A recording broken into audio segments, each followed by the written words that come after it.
6 দিন পরে নখ খসে যাবে, 9 দিন পরে চুল। কবর গৃহের সামান নিতে কইরো না কেউ ভুল।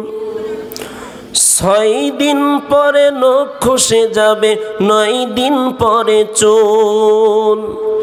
কবর গৃহের সামান নিতে কইরো না কেউ ভুল। কবর জায়গা ভালো নয়,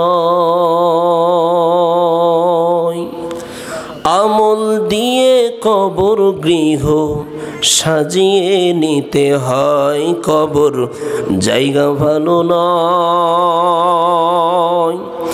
আমল দিয়ে কবর গৃহ সাজিয়ে নিতে হয়। কথা বলেন ঠিক কিনা?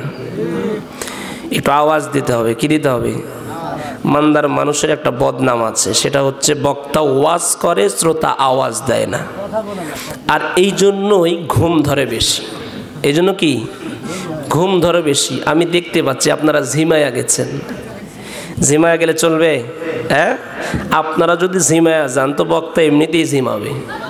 হ্যাঁ, এজন্য বক্তাকে তরতাজা রাখতে হলে আপনাকে তরতাজা থাকতে হবে। পারবেন না ইনশাল্লাহ? 17 দিনে পেট ফেটে শেষ, পোকার খাদ্য হবে। 60 দিন পর গোশ থাকবে না, কঙ্কাল পড়ে রবে।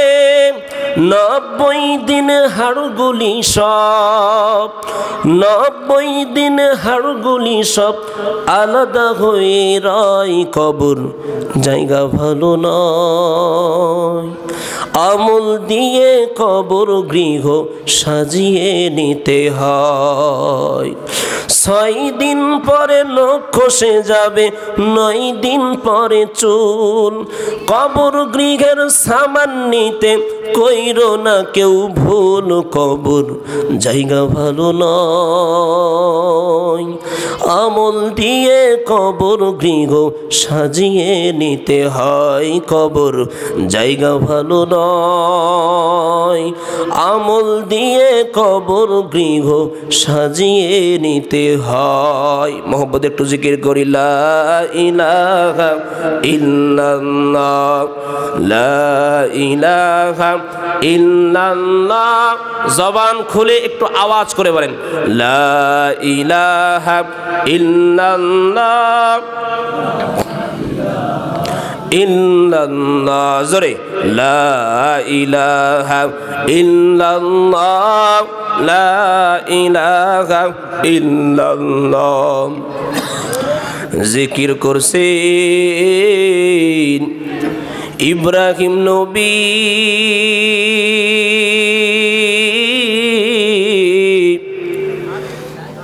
নমরুদের আগুনে ফেলি। আগুন হলো ফুল বাগিচা, আগুন হলো ফুল বাগিচা। নবীর পশম জ্বলে না, হামেশা জিকির করো মুমিন, গাফেল থাইকো না।